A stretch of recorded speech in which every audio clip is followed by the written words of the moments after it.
Hey, Chandler Bolt here, and in this video I want to talk about a concept I call closing loops. Now this is a term that's kind of become really popular inside self-publishing school. It's kind of one of those terms amongst the employees and teammates and stuff like that that we use, that once you know it, you kind of encapsulates the whole concept, and it's something that you just should drive down into your daily life. It kind of becomes a habit or a rhythm. So that's what I want to teach you in this video, is how do you make that habit, and really how this is going to really impact your ability to be effective, to be less stressed, to get more stuff done, all that good stuff. So first off, what's the principle? Closing loops, what does that mean? Well, it's kind of the origin here is it comes from copywriting. So not like copywriting a book, but copywriting, so salesmanship in print. So copywriting essentially means using words to sell. Now, I invested a lot of time, money, and energy in learning this skill. It's been honestly probably one of the single greatest skills that helped me get to my first couple $1 million in my business. So I learned a lot about copywriting and using words to sell. Now, one of the fundamental principles inside of copywriting is this thing called open loops, which basically means, when you're writing, you say, I'm gonna tell you about this thing later in this book, right? We talk about this when we're teaching people how to write, is open loops.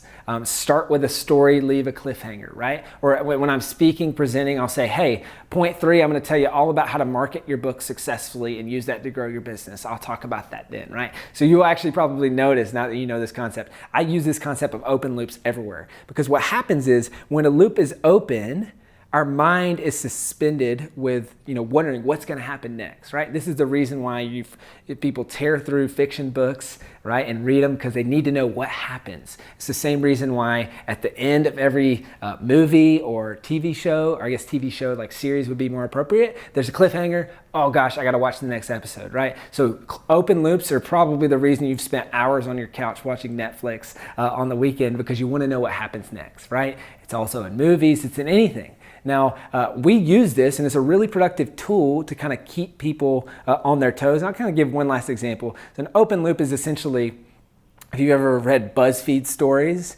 it's the surprising truth about living in San Francisco. You won't believe point number 3, right? It's like the dumbest, cheesiest thing, but it gets us or at least me, it gets me all the time. I'm like, oh gosh, what's point number 3? I gotta know, right? So I'll click on the article, I read it. That's what you call clickbait. That's like the most extreme version of open loops. So open loops, how does that have to do with getting things done? What does that mean, right? Well, in the same way that we use open loops to keep people's attention, if you have open loops, or what we call incompletes in your life, it really will drain your energy and keep you from getting things done. Now let me give you kind of a couple examples, and I'll kind of dive into what you can do about it and how do you keep from having open loops in your day-to-day life. So incompletes is another way of saying this.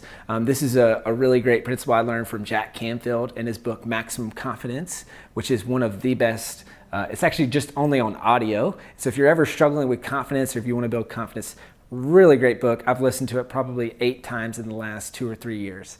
It's really powerful, but he talks about incompletes. So having all these things, like maybe I have the mail over here, or maybe I have, I didn't finish putting up this thing, or, I've got a task that's halfway done that I didn't take to the finish line, or like all these things that build up. And when you stack incompletes, you stack kind of pressure, you stack stress, your brain is spinning. It's the same reason why sometimes people can't fall asleep, and then they just need to write that thing down, and then it closes the loop, and then they say, okay, cool, I'll remember that. So now I don't have to sit here tossing and turning, right?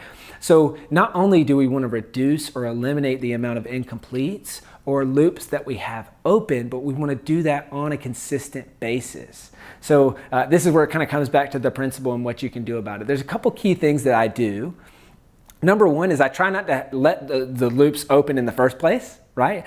So I try to make a decision on the meeting. I'll give you a couple examples. Give a decision on the meeting. Or if I have a recurring meeting with someone, I'll try to make it at the same time every week. Or, for example, if I have like this monthly accountability meeting, at the very end of the meeting, I'll take the last 3 minutes and I'll say, hey, let's go ahead and book the next one, right? So that's keeping an open loop or incomplete from even popping up in the first place. Right? So first off, how can I keep those things from popping up? Number 2, how can I close the loop faster?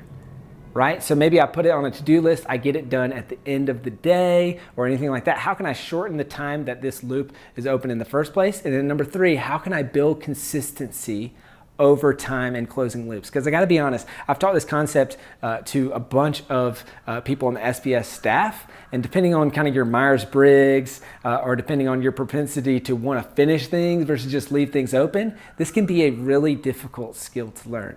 So what I found is that I actually have to repeat myself over a period of months. And once it's kind of one of those things where it sucks in the beginning, because you got a lot of work to do, right? And you're trying to, you're trying to finish all these things that your previous self left for you to do. But once you get the momentum going, and then also once you get the habit, it's way easier because now you're batching things, you have less things going on. And I'll tell you, if you commit to this practice, what I think you'll find is that 2-3 months from now, especially, I've had these talks on one-on-ones with some of my teammates at self-publishing school where they're like, wow, I'm so much less stressed. When things pop up, I get them done immediately. I've got less work on my plate. I can spend more focused time on the things that actually matter, the things that move the needle, all because I'm keeping loops from popping up, I'm shortening the time that they're open, and I'm consistently closing them. So one final kind of rubber meets the road implementation of this is I spend every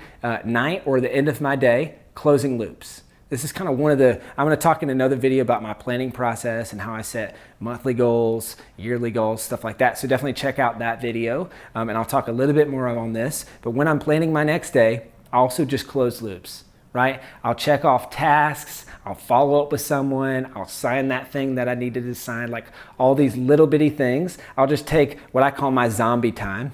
So it's kind of like where my brain's already fried anyway, and I'll do these low value open loop tasks. I'll close the loops. Then the next day I wake up refreshed because I don't have these seemingly menial tasks that I need to get done. Okay, so that's the concept of closing loops and incompletes. And the question I kind of leave you with is ask yourself, where do I have open loops in my life that are causing me a lot of stress and that are keeping me from getting real work done?